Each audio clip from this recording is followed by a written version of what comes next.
ناظرین خیر یہ باتیں ڈسکس ہوتی رہیں گی. اصل مدعا آج کی جو میری ویڈیو کا ہے وہ ہے army chief general Asim Munir صاحب یعنی فیلڈ مارشل صاحب اور شیعہ اہل تشیع علماء کی جو ملاقات تھی اس کے حوالے سے، کیونکہ اس ملاقات کے بعد ایک ایسی بیچ چھڑ چکی ہے کہ کون سے علماء نے ملاقات پر ویڈیو بیان جاری کیا اور انہوں نے اس ملاقات میں ایسے کیا 4 الفاظ کا تذکرہ کیا جس کی وجہ سے پورا ایک پینڈورا باکس کھل چکا ہے.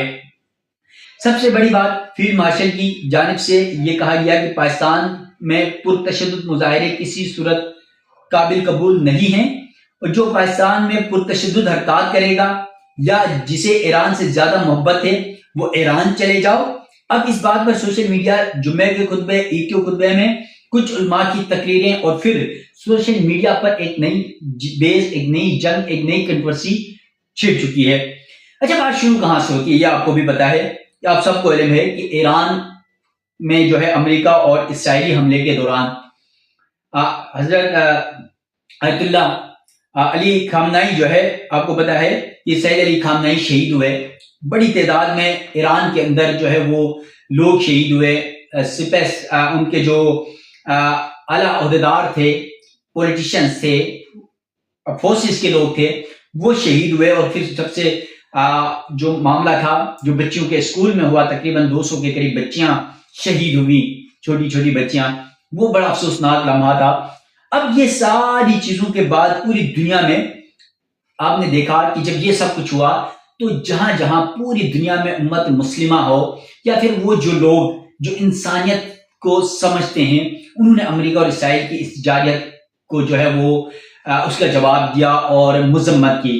اور یہی صورتحال پوری دنیا کے سب سے زیادہ اہل تشیع جو ہیں ان کے اندر پائی گئی. اس کی وجہ یہ تھی کہ اہل تشیع جو ہے امام خمینی کے بعد خامنائی کا جو حکم ہے، جو پیروکار ہیں، جو فتویٰ ہے، وہ آپ کو یہ بتا دوں کہ اس وقت دنیا میں جو اہل تشیع ہیں ان کے 2 لوگوں کے فتوے مانے جاتے ہیں. نمبر 1 جو ہے وہ آیت اللہ خامنائی اور پھر آیت اللہ سیستانی، یعنی یہ 2 لوگ ہیں جن کا بہت سارے اہل تشیع خامنائی کا فتویٰ مانتے ہیں اور پھر بہت زیادہ کچھ لوگ جو ہے وہ سیستانی کا. اب یہ 2 لوگوں کے فتویٰ کے علاوہ کسی عالم کا فتویٰ نہیں مانا جاتا. اب اس لیے خامنائی کو آپ کو پتا ہے بحیثیت مسلک، بحیثیت اہل تشیع لوگوں کا بہت لگاؤ تھا، جذبات تھے، تو اس کے بعد بہت ساری چیزیں ان کے جذبات تھے وہ کھل کر سامنے آئے. اس دوران پاکستان بھر میں، پوری دنیا میں احتجاج ہوئے، پاکستان بھر میں بھی احتجاج ہوا، بالخصوص کراچی، اسلام آباد، گلگت اور سکردو میں جو احتجاجی مظاہرے ہوئے جو یقیناً بہت زیادہ پرتشدد ثابت ہوئے. لوگوں کی جانیں گئی، فائرنگز ہوئی، سیکیورٹی کا نقصان ہوا، عام عوام کو نقصان ہوا اور پھر جس سے کئی لوگوں کی جانیں گئی وہیں پر کئی سرکاری املاک، فوجی املاک کو بھی نقصان پہنچایا گیا. پرتشدد مظاہرے ہوئے، یقیناً ایسا نہیں ہونا چاہیے. اس کے بعد جب یہ پورا حالات 2-3 دن جو ہے بہت زیادہ مسائل رہے، احتجاج ہوتے رہے. اسلام آباد کے اندر بھی ہم نے دیکھا، کراچی کے اندر جو ایمبیسی میں وہاں جانے کی کوشش کی گئی، آپ کو سفارت خانہ امریکہ کے، وہاں پر فائرنگز ہوئی، لوگ شہید ہوئے. سکردو میں بہت زیادہ نقصان ہوا، گلگت میں نقصان ہوا. تو یہ سارا نقصان کے بعد بہت زیادہ تعداد میں اہل تشیع جو نوجوان ہیں خاص طور پر ان کے جذبات بہت زیادہ آواز آسمان تک جا رہے تھے. تو اس صورتحال میں یقیناً حکومت کا یہ کردار ہوتا ہے، ریاست کا یہ کردار ہوتا ہے، اداروں کا کردار ہوتا ہے کہ اس معاملے کو ٹھنڈا کریں. اب اس صورتحال میں army chief field marshal general Asim Munir صاحب نے شیعہ جو اہل تشیع جو علماء ہیں ان کو افطار عید سے 2 دن قبل افطار پہ بلایا اور وہاں پر ان سب کے ساتھ اسی معاملے کے اوپر گفت و شنید ہوئی، کیونکہ پاکستان کا ہمیشہ سے موقف رہا ہے. اور آپ کو پتا ہے کہ حکومت پاکستان نے بھی، پاکستان کی آرمی نے بھی ایران پر امریکہ اور اسرائیل کی جو جارحیت تھی، جو حملے تھے، اس کی مذمت کی اور آج بھی کر رہے ہیں. اب اور پھر آپ کو یاد ہو گزشتہ سال جو جون میں امریکہ اسرائیل نے آپ کو یاد ہو تو ایران پر حملہ کیا. اس دوران 8 گھنٹے ایران کا جو پورا سسٹم تھا وہ ہائی جیک رہا، جیم رہا. اس ٹائم دا سول نامی ایک ہائی جیکر تھا، ہیکر تھا، اس نے یہ سارا اوپن کیا جس پر امریکہ نے اس کے سر کی قیمت بھی رکھی. اور بہت ساری باتیں یہ بھی کی جا رہی کہ وہ ہیکر کوئی اور نہیں، کوئی مارخور ہی تھا. اب مارخور تو آپ کو پتا ہے کون ہے. تو اب اس صورتحال پر پاکستان اوپنلی نہیں لیکن انٹرنل ایران کو بھرپور سپورٹ کرتا رہا ہے. تو اس صورتحال میں ہم سب کو اس بات کو سمجھنا ہوگا. اب ہوا کیا؟ اب اس ملاقات کے بعد جو ہوا، اس کے بعد army chief field marshal general Asim Munir اور ایل علماء کی افطاری میں ملاقات ہوئی. یہ ملاقات تقریباً 1 سے 1.5 گھنٹہ جاری رہی اور اس ملاقات کا مقصد صاف ظاہر ہے کہ گزشتہ دنوں احتجاج کی صورت میں ہونے والے اس ایشو پر بہتر حل نکالا جا سکے یا پھر مشترکہ مثبت پیغام دیا جا سکے. اب اس ملاقات کے بعد کچھ علماء نے ویڈیو بیانات جاری کیے. جمعہ اور عید کے خطبے میں خطاب کر کے اس ملاقات کو دھمکی آمیز بنا دیا. ان علماء میں سے 3 علماء کے بیانات کے مطابق فیلڈ مارشل سے انہیں 4 چیزوں پر اعتراض تھے. بہت سارے علماء، 3 کے علاوہ بہت سارے علماء کی یہ بات آ گئی اور بہت ساروں نے جیسے علامہ عارف واحدی وغیرہ ہیں انہوں نے کچھ اور بات کی ہے، لیکن کچھ علماء نے یہ کہا کہ 4 اعتراضات ان کی جانب سے رکھے گئے کہ آرمی چیف سے یہ جو ملاقات تھی التشی علماء کی، آرمی چیف نے اس ملاقات میں یہ 4 باتوں پر انہیں اعتراض ہے. پہلی بات، جو 4 اعتراض ہیں اس میں پہلا اعتراض جو ہے، پہلی بات یہ علماء کی جانب سے یہ بتایا گیا کہ army chief field marshal general Asim Munir کا رویہ تلخ تھا جسے وہ اپنی بے عزتی سمجھتے ہیں. نمبر 1، یہ جن علماء نے ویڈیوز جاری کی ان کی جانب سے. دوسری بات انہوں نے کہا کہ آرمی چیف فیلڈ مارشل نے پوری بات نہیں سنی، صرف اپنی بات سنی. یعنی کسی اور عالم کے یا علماء جو اتنے لوگ تھے ان کی کوئی بات نہیں سنی، بلکہ صرف اپنی باتیں سنائی، اپنی تقریر کی اور پھر وہ چلے گئے. یعنی اہل تشیع جو علماء ہیں ان کا موقف نہیں سنا گیا.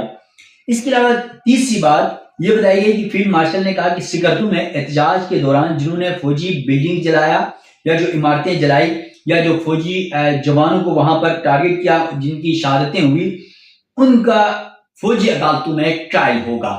یہ آرمی چیف کی جانب سے کہا گیا. اب اس بات پر بھی اعتراض ہے کیونکہ فوجی عدالتوں میں ٹرائل کے حوالے سے قانون موجود ہے. 2 باتیں ہیں. نمبر 1 تو اگر ریاست کے قانون کے مطابق دیکھا جائے تو فوجی تنصیبات کو جلانے والے جس طرح 9 مئی کے واقعات پر تمام سپریم کورٹ آف پاکستان کے فیصلے ہیں، ملک کی سب سے بڑی عدالت کا فیصلہ ہے کہ فوجی عدالتوں میں سیولینس کا ٹرائل ہوگا جنہوں نے فوجی عمارتیں جلائی، فوجی جو تنصیبات جلائی. اب اس حوالے سے جو سکردو کا واقعہ ہے اس میں تھوڑا سا معاملہ ڈیفرنٹ ضرور ہو سکتا ہے. اس کی وجہ یہ، ایک تو دلی بلسان فی الحال متنازع ہے. اب اس متنازع حیثیت کو یا اس کی جو جغرافیائی صورتحال کو مدنظر رکھتا ہے حکومت یا ریاست یا فوجی جو ہمارے فوجی ادارے ہیں یا آرمی چیف ہیں، شاید اس کو فوجی عدالتوں میں اس کا ٹرائل نہ چلائے. انسداد دہشتگردی کی عدالتیں آلریڈی موجود ہیں، لیکن اگر چلا بھی لیتے ہیں تو کیونکہ گلگت بلتستان میں آئین پاکستان کا ہی تمام تر قوانین لاگو ہوتے ہیں تو اسی کے تحت بھی چلایا جا سکتا ہے. یہ لامحدود بیس ہے، اس کے اوپر ابھی آگے جا کر بہت ساری چیزیں کلیئر ہونی ہے. چوتھی اور آخری بات جس کے اوپر بہت زیادہ کنٹروورسی پیدا ہوئی اور وہ سب سے اہم بات تھی کہ army chief field marshal general Asim Munir کی جانب سے یہ کہا گیا ان علماء کے مطابق کہ جنہیں ایران سے محبت ہے وہ ایران چلے جائیں. اب اس بات پر کنٹروورسی کیوں پیدا ہوئی؟ اب یہ بات تو حقیقت ہے کہ کوئی بھی ہو، یہ ہم پہلے بھی کہہ چکے ہیں کہ بھائی سب سے پہلے پاکستان ہے ہمارے لیے، ٹھیک ہے. ایران سے محبت اہل تشیع کو ضرور ہو سکتی ہے، سعودی عرب سے محبت اہل سنت کو ضرور ہو سکتی ہے اور یہ ہمیشہ سے ہوتا رہا ہے، لیکن اس کا یہ مطلب نہیں ہے کہ اپنے ہی ملک کے حوالے سے ہم نیگیٹو سوچیں. سب سے پہلے پاکستان، اس کے بعد پھر ایران یا سعودی عرب سے ہماری جو مذہبی ہم آہنگی ہے یا ان کے ساتھ جو ایک کنیکشن ہے ہمارا وہ اپنی جگہ. صرف یہ نہیں کہ ہم ایران کی محبت میں پاکستان کو چھوڑ دیں، سعودی عرب کی محبت میں پاکستان کو چھوڑ دیں. تو اب اس پر آرمی چیف کی جانب سے یہ کہا گیا کہ جو پرتشدد اس ملک میں بیٹھ کر اس ملک کے خلاف پرتشدد باتیں کرتے ہیں، مظاہرے کرتے ہیں، تو ایسے لوگ اگر ان کو یہ ملک برا لگتا ہے، ایسی چیزیں ہیں تو وہ چھوڑ کر ایران چلے جائیں. کوئی بھی ہوگا، اگر کسی اہل سنت کو برا لگتا ہے تو سعودی عرب چلے جائیں، کسی اہل تشیع کو برا لگتا ہے وہ ایران چلے جائیں. اب یہ اس مطلب سے بات کنیکٹ کی گئی اور پھر اس کے اوپر ایک نئی بحث چھڑی اور پھر سنی علماء کی جانب سے بھی، اہل تشیع علماء کی جانب سے بھی بہت ساری باتیں کی گئی اور بہت ساری چیزیں، کچھ علماء کی جانب سے پازیٹیو میسج آیا، کچھ کی طرف سے نیگیٹو آیا. تو بہت ساری کنٹروورسیز ابھی بھی موجود ہیں. اور پھر ان علماء کا میں حیران کن طور پر وہ کہتے ہیں نا کہ مکہ وہی ہوتا ہے جو اسی وقت مارا جائے جو لڑائی کے دوران ہی، لڑائی ختم ہونے کے بعد اگر وہ مکہ مارتے ہیں یا وہ مکہ لڑائی کے بعد جب اٹھانا پڑتا ہے تو اس سے بہتر ہے کہ وہ آپ اپنے منہ پہ ماریں. اب جن علماء کو ان 4 باتوں پر اعتراض تھا، بحیثیت اہل تشیع، میں خود اہل تشیع ہوں، تو میں اپنے ان علماء سے یہ سوال پوچھتا ہوں کہ اگر army chief general Asim Munir صاحب کی ان 4 باتوں سے آپ کو اختلاف تھا تو آپ وہیں پر کہتے، آپ کو 3 دن بعد یاد آ گیا کیوں؟ کیونکہ آپ نے سوچا اچھا ہماری بےزتی ہو گئی یار، پھر وہی بات ہے جو لڑائی کے بعد مکہ ہے وہ بعد میں ماننے کا کیا فائدہ، اسی ٹائم آپ احتجاج کرتے، وہیں پر آرمی چیف کو وہیں پر بتا دیتے کہ آپ نے اپنی بات سنا لی، ہماری بھی بات سن لی، آپ وہیں پر احتجاج کرتے، آپ کو کسی نے روکا تو نہیں تھا۔ آپ پھر کہتے ہیں کہ ہم حق اور باطل کی بات کرتے ہیں، آپ ہمیں کربلا اور جو ہے کوفے کی بات کرتے ہیں، آپ ہمیں حسینیت اور یزیدیت کا درس دیتے ہیں۔ خدا را ان علماء سے بھی میری ریکویسٹ ہے، ہمارے اداروں سے بھی، حکومت سے بھی، آرمی چیف سے بھی، کہ اس وقت پاکستان مشکل صورتحال سے گزر رہا ہے۔